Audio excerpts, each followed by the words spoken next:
Hi everyone, welcome to quantifiers. So IMT की calls out हो गई हैं, राइट। अब कुछ बच्चों को मिला है, मान लो मार्केटिंग, कुछ को मिला फाइनेंस, कुछ को कोर, कुछ को dual country programme. So in this video I am going to talk about how worth is every programme और किसको उसके लिए जाना चाहिए, नहीं जाना चाहिए, कौन से कॉम्पिटिटर कॉलेज है जहाँ आप जा सकते हो, कौन से उससे ऊपर आते हैं, कौन से उससे नीचे आते हैं, इस वीडियो में बात करने वाले हैं हम। सबसे पहले अगर मैं आईएमटी की ही बात करूँ तो भैया गाजियाबाद में, दिल्ली एनसीआर में होने की वजह से इसको काफ़ी फ़ायदा है कि एक अच्छा इकोसिस्टम है वहाँ कंपनीज का 1980 में एस्टेब्लिश था, तो it has a very good legacy which जिससे हम कहते हैं ना एलम नेटवर्क, तो बहुत अच्छा फ़ायदा देता है आपको। NIRF रेटिंग 30 है इसकी। But the most important part is, अगर आपको एक अच्छी कंपनी कंसल्टेंसी वगैरह के लिए टारगेट कर रहे हो आप, मार्केटिंग या फाइनेंस कंसल्टेंसी, तो एक बहुत अच्छी कंपनीज आती हैं यहाँ पे। MX हो गया, गोल्डमैन सैक्स, Microsoft, so every good company that you can think of comes here. Obviously the MBB वो चीज़ नहीं आ रही यहाँ पे, बट वो सिर्फ IIMS में आती है ना, तो ये चीज़ होती है। तो सारी एक्रेडिशंस इनके पास है, so this is something we shouldn't be concern about. But जो मेन चीज़ बात होने वाली है वो ये होने वाली है कि भैया कौन से उनके कोर्सेज हैं, क्या उसकी वर्थ है।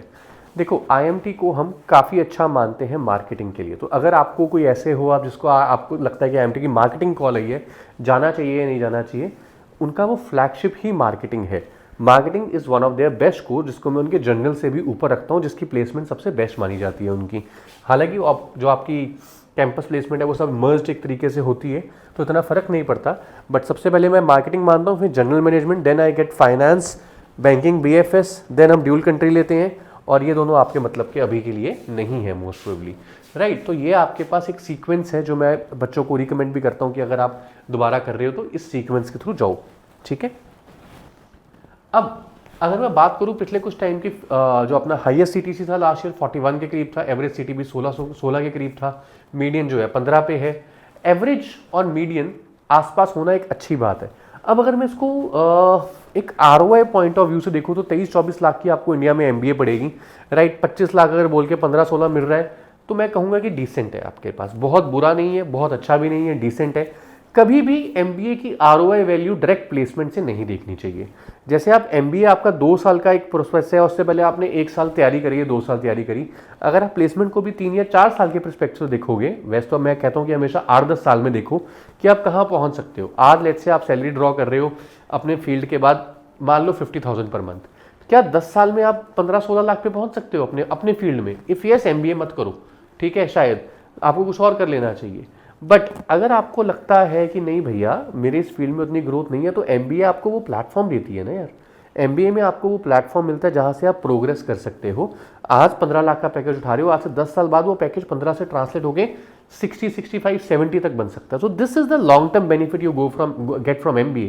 तो उस केस में आपकी जो चीज़ है ना शेडो आउट हो जाती है। So yes, it impacts a lot, ठीक है जी। अगर मैं टोटल कंपनीज की बात करूं तो लगभग 190 कंपनीज यहाँ पे आई थी, राइट। 30% कंपनी ऐसी थी जो इस पर पहली बार आई थी, लगभग 55 कंपनीज ऐसी थी जो पहली बार आई थी। और जो मेजर सेक्टर्स हैं, finance sector, IT consulting, FMCG companies, ये ज़्यादातर आई हैं। तो ये हर MBA वाले बच्चे के कोर एरियाज होते हैं जहाँ वो बच्चा जाना चाहता है। तो from placement perspective it is a very good college. Fees की बात करें, लगभग जैसे मैंने बताया 25 लाख की आपको MBA पड़ती है। और अगर मैं अब DCP की बात करता हूँ, क्योंकि DCP एक ऐसा चीज़ है जिसमें बहुत लोग कन्वर्ट करते हैं और वो सोचते हैं कि DCP जाना वर्थ है कि नहीं है। DCP 1 साल यहाँ जाओगे, 1 साल दुबई रहोगे, प्लेसमेंट यहीं आके होंगी आपकी। तो पहली बात, प्लेसमेंट्स मर्ज होती है, कंबाइन होती है यहीं आके। एडवांटेज क्या है? एडवांटेज ये है कि आपको एक्सपोजर मिल रहा है। डिसएडवांटेज क्या है? PPOs जो मिलते हैं ना लोगों को, अगर वो दुबई में जा रहे हो, वहीं इंटर्नशिप कर रहे हो, तो वहाँ PPOs मिलना बड़ा मुश्किल होता है। इंडिया में फिर भी आपके पास PPO के चांसेस होते हैं। PPO is pre placement offer. Main company जो है आपको इंटरव्यू से पहले ही, इंटर्नशिप के बाद ही कह देती है कि ये बच्चा हमें चाहिए। तो that is somewhere a good news, जो आपके लिए एक अच्छी बात होती है। बट अगर मैं DCP की बात करूँ तो वहाँ पे जाके आपको जो MBA पड़ती है, लगभग 32 लाख की MBA पड़ती है। अगर आप सिंगल रूम लेते हो हॉस्टल का तो आपको लगभग 32 लाख की MBA पड़ती है। अगर ड्यूल शेयरिंग रूम लेते हो तो आपको 30 लाख की MBA पड़ती है। बट एनीवे 30-32 लाख की MBA के बाद 16 का अगर एवरेज पैकेज लिख रहे हो, अब कहीं ROI आप कह रहे हो पिक्चर में आ रही है, तो मैं फिर भी मानता हूँ कि थोड़ी जस्टिफाइड है, right. But otherwise if you belong to a well off family, जहाँ आपको शायद वो नहीं लेना, लोन नहीं लेना पड़ेगा, खुद से अपने आप एडजस्ट हो जाएगा, तो एक्सपोजर अच्छा मिलेगा, कर सकते हो। बट अगर आपका ये फर्स्ट अटेम्प्ट था कैट का, और आप दोबारा कैट दे सकते हो, तो और आपको सिर्फ डीसीपी ही मिला है, तो मैं कहूँगा कि भैया एक बार दोबारा कैट दे के देख लो, क्या पता अच्छी बेटर अपॉर्चुनिटीज़ मिल जाएँ आपको। तो ये मेरा टेक रहता है उस चीज़ पे। As a course really good, pros international exposure, cons ROI is not that great, right? And that impacts a lot.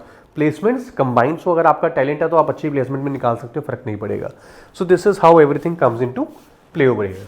Overall अगर मैं बात करूं IMT को एज अ कॉलेज, इसके अच्छे सब्सटीट्यूट्स कौन से हैं, मैं कहूँगा कि अगर आपको जिसे न्यू IIMs कहते हैं, रांची, उदयपुर, ट्रिची, काशीपुर, शिलोंग, ये मिल रहे हैं तो यहाँ जाओ। शिलोंग तो बेसिकली कहीं ना कहीं ओल्ड से नीचे और न्यू के बीच में आ जाता है, वो अपने आप को न्यू नहीं मानते, तो उस सब में मैं चला जाऊंगा क्योंकि IIM की ब्रांड वैल्यू रहेगी।